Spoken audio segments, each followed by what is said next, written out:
Mr. David Gosset. But before he comes onto the stage, let's find out a little more about him with a short video.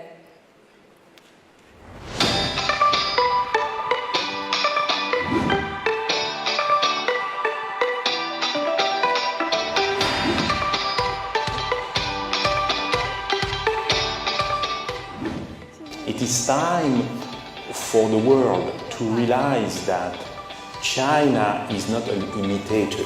And this is a big mistake, because when you look at China's history, China has been able to be a very strong force for innovation.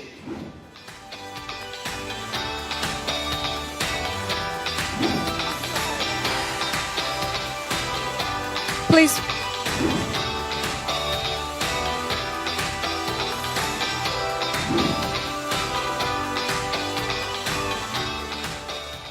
Please welcome to the stage Mr. David Gosset.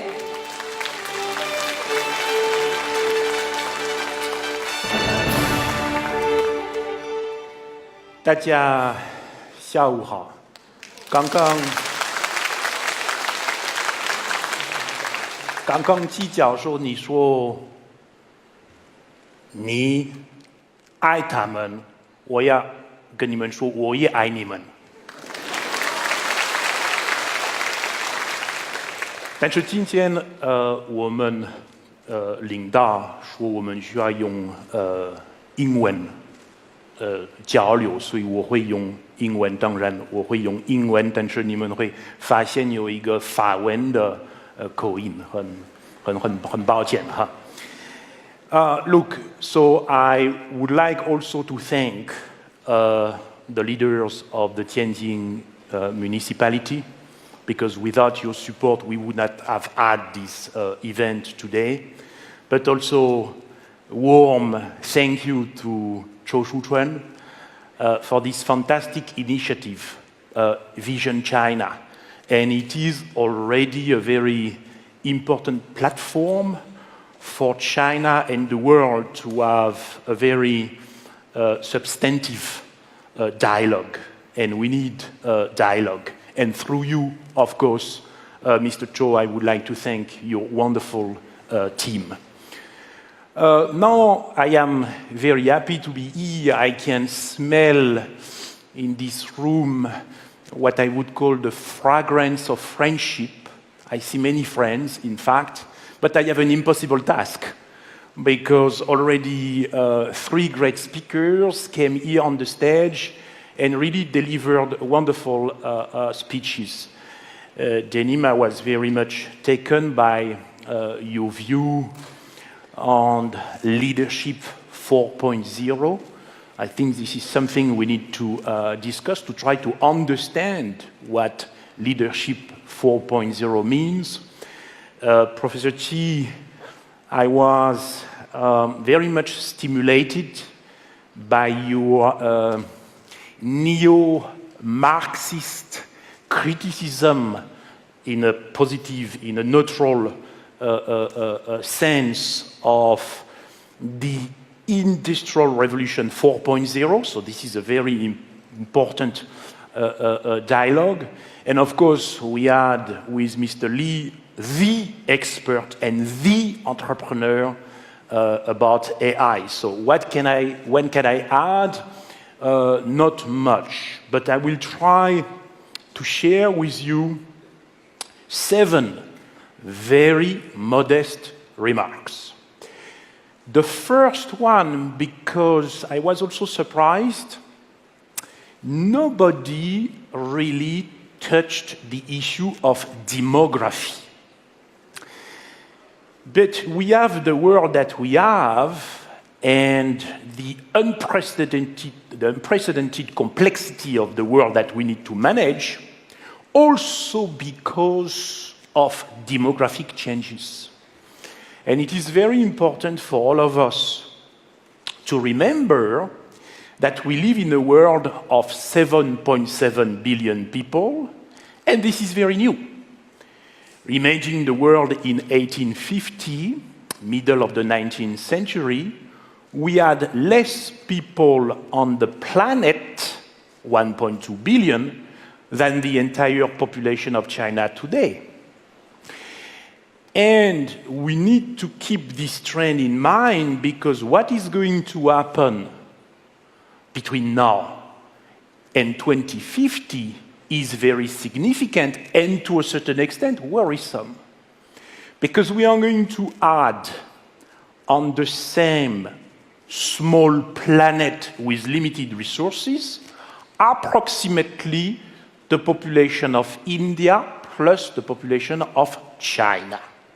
We will be more than 10 billion people in 2050. And I come here simply to tell you, I am one of those who believe that the way we produce, the way we consume is simply not sustainable. Things will have to change. And as you said, Professor T, this is in the hands of you, the younger generation. So this is an important demographic trend. The second one, actually probably less relevant for today's conversation, but this is still something we need to keep in mind. We live in a world in which we have an increase of life expectancy.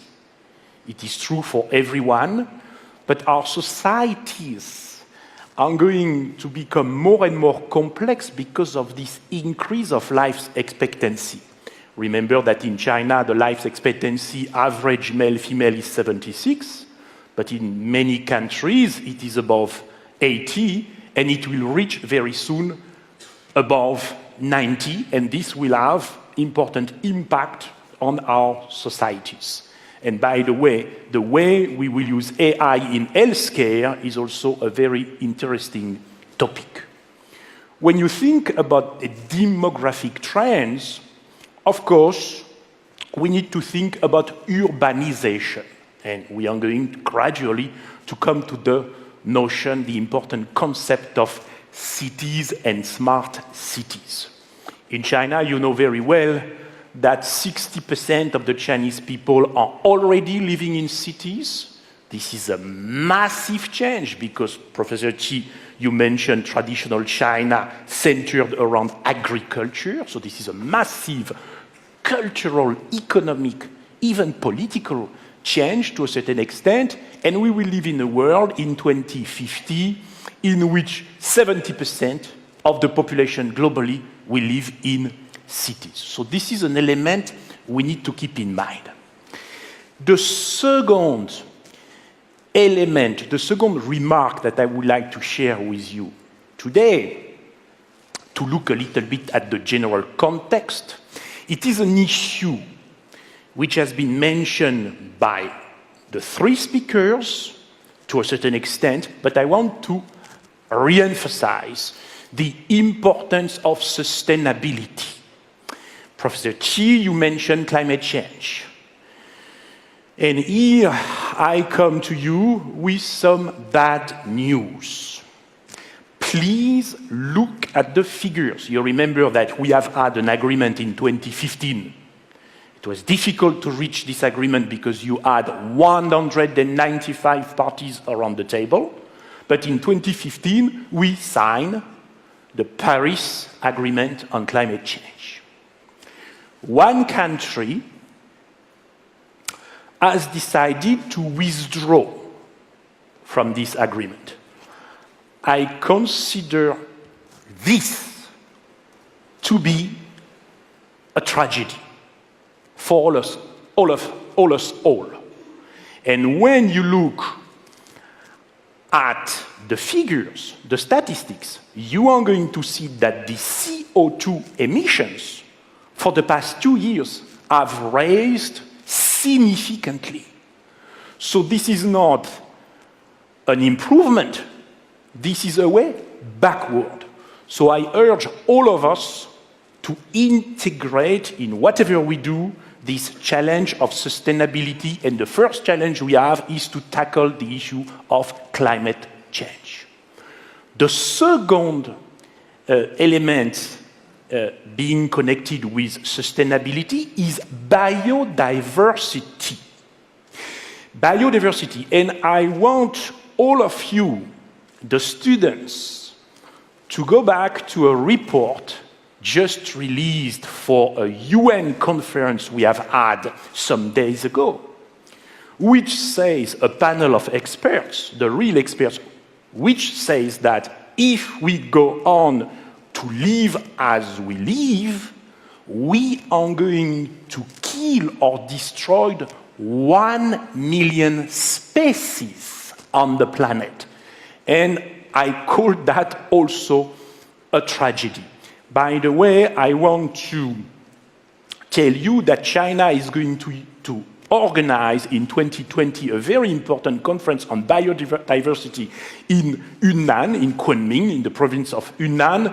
And all of us, we need, in a cooperative way, to prepare properly this very important UN conference on biodiversity. So when I look at the general context in which all of you, we are evolving, I think about demographic change, I think about the challenges of sustainability, but of course, as it has been said by the precedent speakers, I think about technological change. And here, of course, we need to take into account, this is the terminology of Professor Schwab, the fourth industrial revolution, but I want to convey other signals, if you wish. Number one, think about, and especially for those studying international relations, think about the cyberspace as the fifth strategic dimension.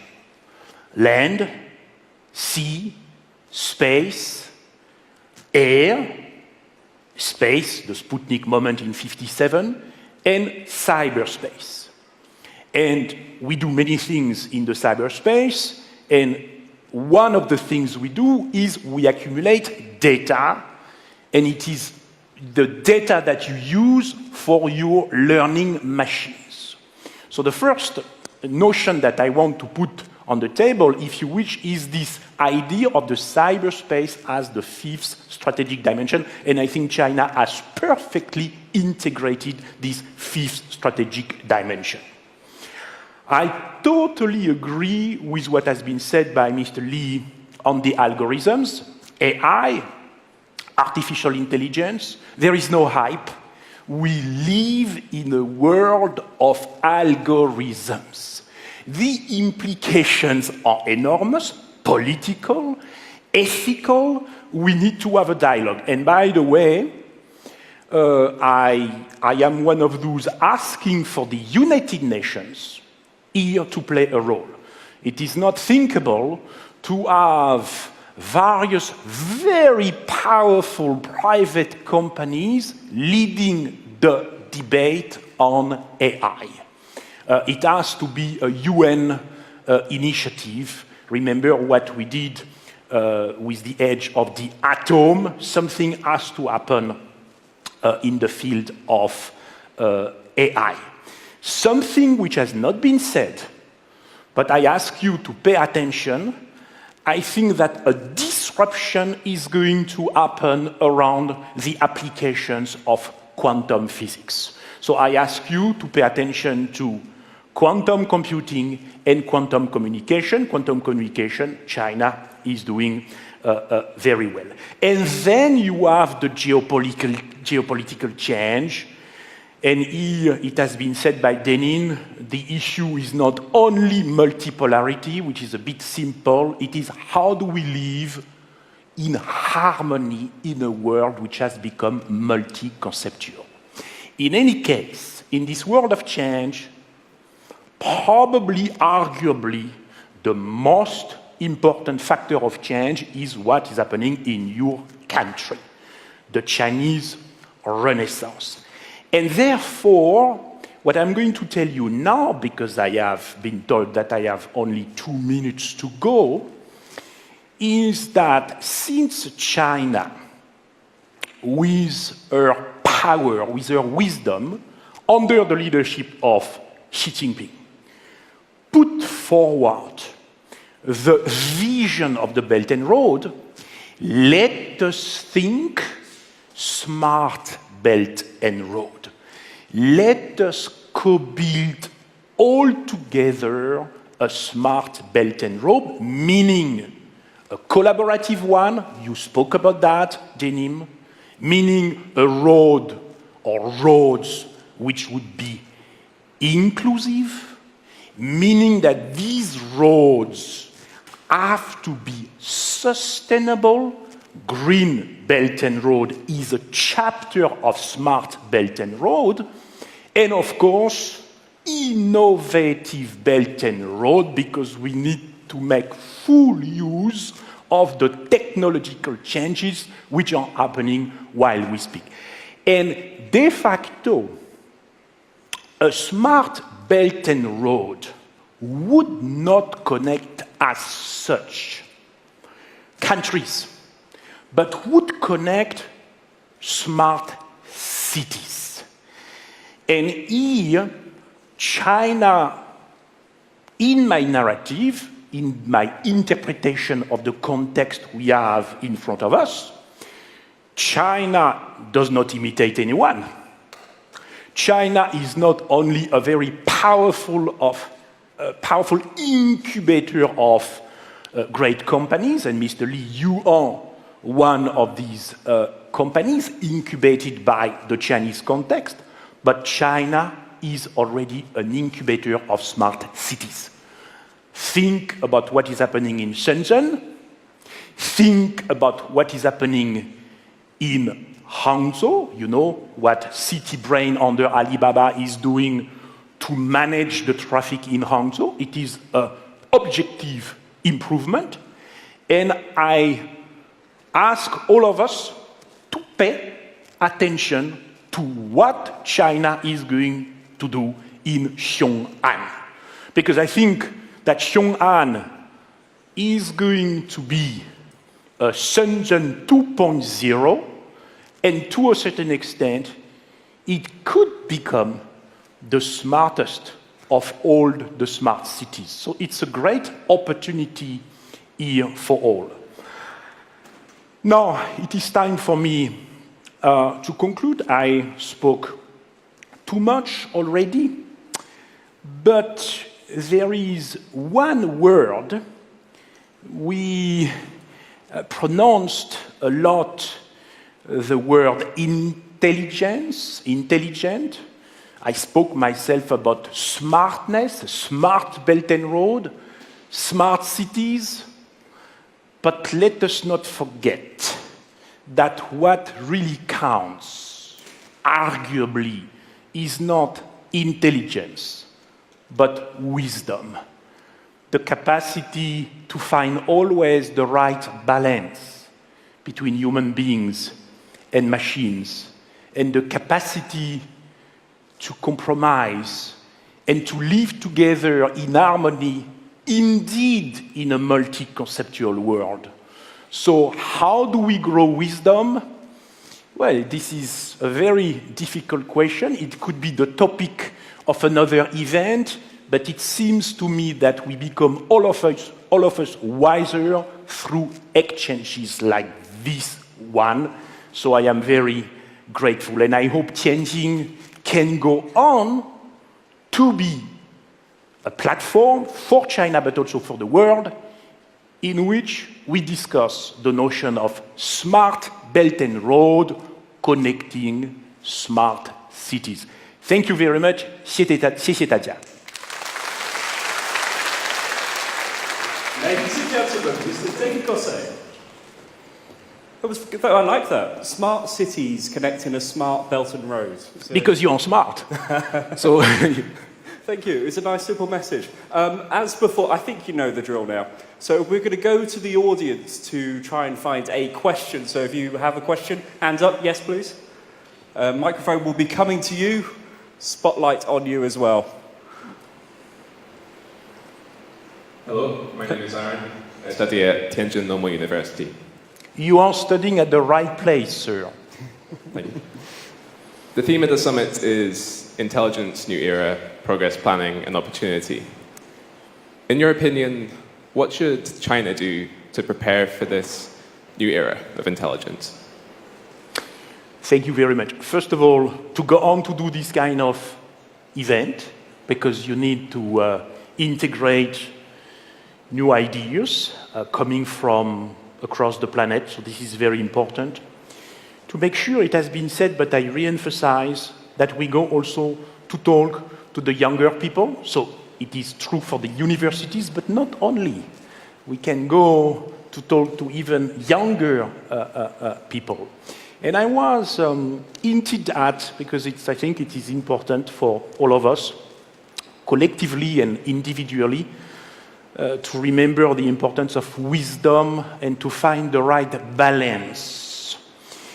And in the context of our topic, planning is very important, and China is doing that very well. This is the strength, the advantage of the Chinese governance. But it has to go with a very, let's say, potent, lively, innovative, creative private sector.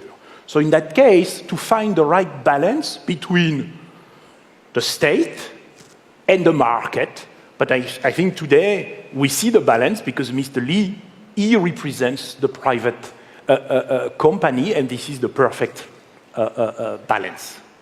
Life is about balance. Wisdom is about more balance. Excellent. Thank you. And we also have a question from our readers submitted last week, and we've chosen this one. It is, I think we can all agree that technological change has made the lives of hundreds of millions of Chinese easier. High-speed rail, internet commerce, and rental bikes are just 3 examples.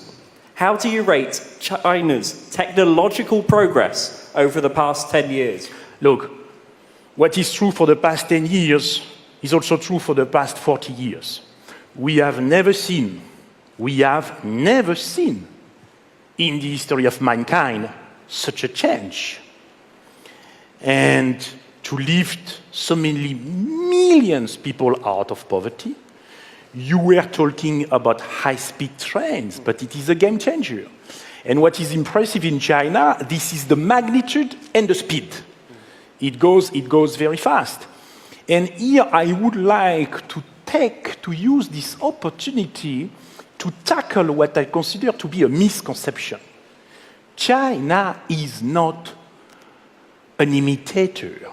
China is already an innovator. For example, you spoke about high-speed trains. I spoke about quantum physics and the 2 applications of quantum physics. In quantum communication, we can argue that China is leading. And I think we need to look at Xiong'an, because I am one of those, again, convinced that Xiong'an could be, because everything is possible, the smartest of all the smart cities, combining quantitative elements and qualitative elements, and I think this is very important. Here, there is also a book I would like all of us to read and to read again, because we tend to forget what we remember, what the world, what the West remembers about China is the past 200 years. That is a China which has been relatively marginalized because China did not catch the train of the Industrial Revolution, which began in Europe. But you have a world before the 18th century. And if you want to understand how innovative China was in the past, despite what you said also, Professor, I invite you to read the masterpiece by Joseph Needham, the very l'USE, the very famous British sinologist, who wrote Science and Civilization in China, basically telling the reader that China invented many things before the Ming Dynasty. So, look, this is very interesting. It is a process. To deconstruct prejudice is not easy to do. Read Needham and you will be very impressed and you will understand why China has become a very powerful innovator. Of course, to read Joseph Needham, he wrote 14 volumes on this topic. It takes time, but this is the truth. I think that book just sold out on Taobao from that place. I would be very happy. You have also an abridged version, only one volume, but please buy the 14 volumes, put it in your house, and read that through your life. It's very interesting. Excellent. A very nice introduction also to science, to Chinese history, to Chinese culture and civilization. Joseph Needham was one of the very rare, very few really top sinologists, and we need to put them at the center of the stage. There you go, students. Homework. Round of applause one more time for Mr. David Gosset. Thank you. Hello.